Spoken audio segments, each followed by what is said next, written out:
Hola, ¿qué tal? ¿Cómo están? Bienvenidos. Mi nombre es Saúl López Santizo. Voy a presentarles el siguiente estudio y vamos a ir al libro de Lucas capítulo 20, del 9 al 18. Jesús les había respondido a los líderes religiosos, a los escribas, fariseos y ancianos, les había respondido una pregunta con otra pregunta y luego el Señor les habla al público y a los que estaban ahí oyendo la siguiente parábola. Una parábola es un ejemplo de la vida cotidiana para explicar y para enseñar una verdad bíblica de la palabra de Dios. Comenzó a referir al pueblo esta parábola. Un hombre plantó una viña y la arrendó a los labradores y se fue de viaje por mucho tiempo.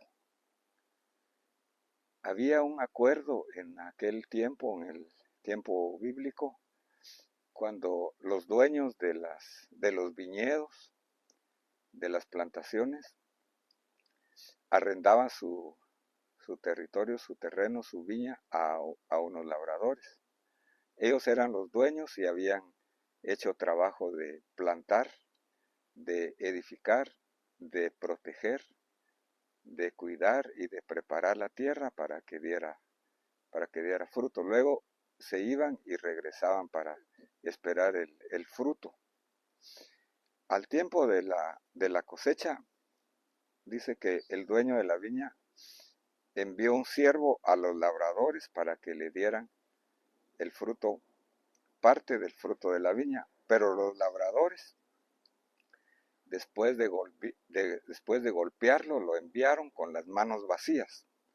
Volvió a enviar a otro siervo, y ellos también a este, después de golpearlo e insultarlo, lo enviaron con las manos vacías. Después volvió a enviar a un tercero. Miremos aquí la paciencia del dueño y las oportunidades que tienen los labradores de cambiar su actitud y conducta. Y a este tercero también lo hirieron y lo echaron fuera. La representación aquí entonces de la viña en el Antiguo Testamento, según Isaías 5, del 1 al 7, es el pueblo de Israel. El dueño de la viña es Dios Padre y los siervos que Él manda para recoger fruto son los profetas, sus siervos los profetas. El fruto consiste en la obediencia, la fe a lo que Dios espera para poder agradarle, porque la fe agrada a Dios. Y los labradores son aquellos encargados de instrucción de la palabra de Dios en el pueblo, que en aquel tiempo pues eran los líderes religiosos. Y dice, el dueño de la viña dijo, ¿qué haré? Enviaré a mi hijo amado. Quizás a él lo respetarán. Pero cuando los labradores lo vieron, razonaron entre sí diciendo, este es el heredero. Miremos que lo reconocieron como el heredero. Matémoslo para que la viña sea nuestra. Aquí entonces el Padre, Dios el Padre, que es el dueño de la viña, está mandando a su Hijo amado. Juan 3:16 dice, porque de tal manera amó Dios al mundo que dio a su Hijo unigénito, único, para que todo aquel que en Él crea, esto es el resultado que Él espera, o sea, el fruto, no se pierda, mas tenga vida eterna. Aquí hay solo dos posibilidades, o creer o no creer, o tener vida o perderse. Pero estos hombres, los líderes religiosos, por ver sus intereses propios, tuvieron un fruto de desobediencia, de incredulidad, de intereses propios, de desobediencia, en lugar de tener fruto de arrepentimiento y de fe y de obediencia. Dice, lo mataron. Arrojándolo fuera de la viña, lo mataron. Por tanto, ¿qué hará el dueño de la viña a estos hombres? vendrá y destruirá a estos labradores y dará la viña a otros.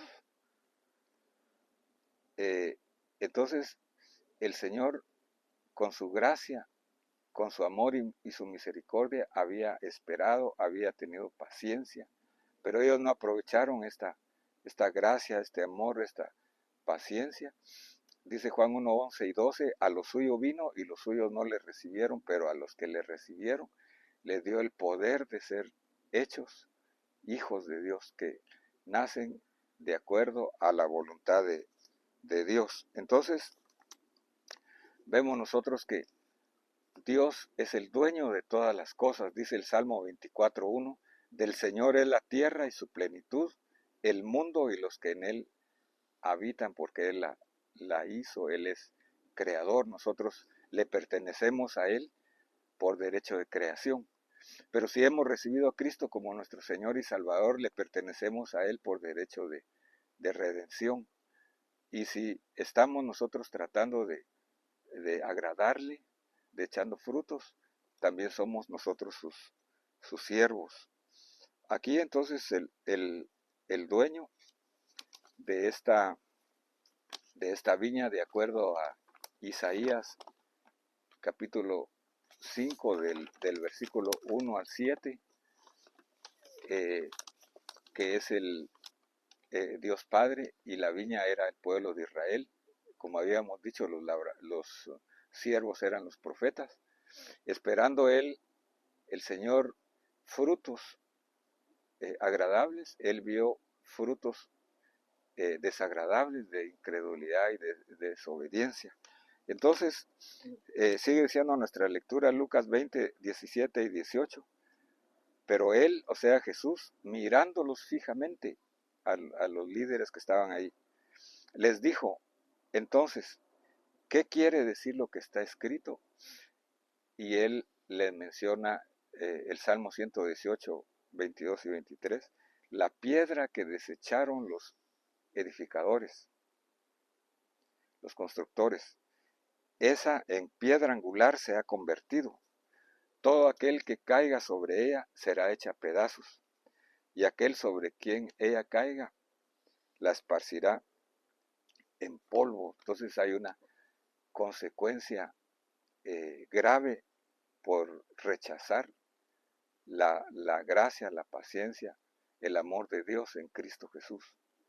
Solo hay dos opciones, como dice Juan 3:16, o ser salvo o perderse. También en Daniel 2:45 nos dice que Daniel vio una estatua grande que es toda la humanidad, y todo aquel que no creyó fue hecho pedazos por una roca que fue desprendida no de manos humanas. Y ahora nosotros que hemos recibido a Cristo, según dice Juan 1:12 y 13, Él nos ha dado el poder de ser llamados hijos de Dios a los que creen en su nombre. Su nombre significa salvación. Y el Señor Jesús en Juan capítulo número 15, del 1 al 4, Él dice, yo soy la vid y vosotros sois las ramas. Mi Padre es el labrador. Para poder echar frutos, ustedes necesitan permanecer en el árbol, como la rama necesita estar pegada al árbol para dar fruto. Así nosotros necesitamos, como esta rama que tengo aquí de un manzano, que a pesar de que todavía le faltan 2 meses para dar fruto, pero ya viene el fruto ahí. Para echar fruto necesita estar pegado al árbol. Así nosotros, como ramas, necesitamos estar dependiendo de Jesús en nuestra salvación, en nuestra vida diaria y en todas las áreas de nuestra vida.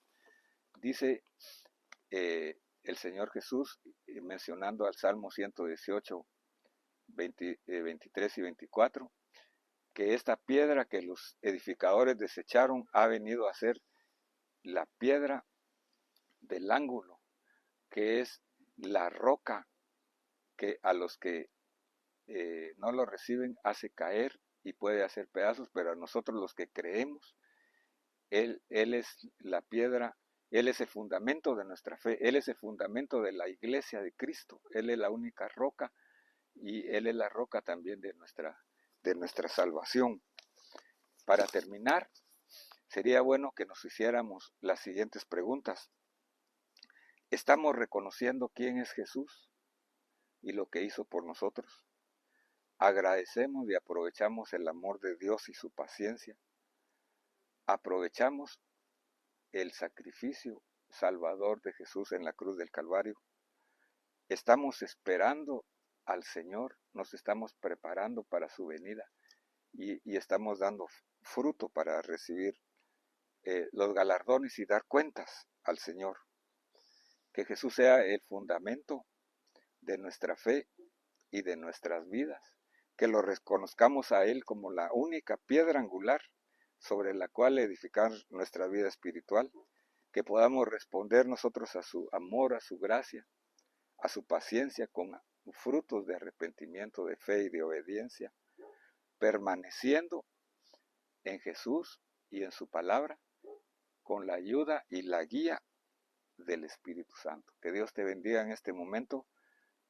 Espero que seas edificado con esta enseñanza. Te invito a compartirla con los tuyos, a seguirnos, a escuchar los estudios anteriores, los que vienen.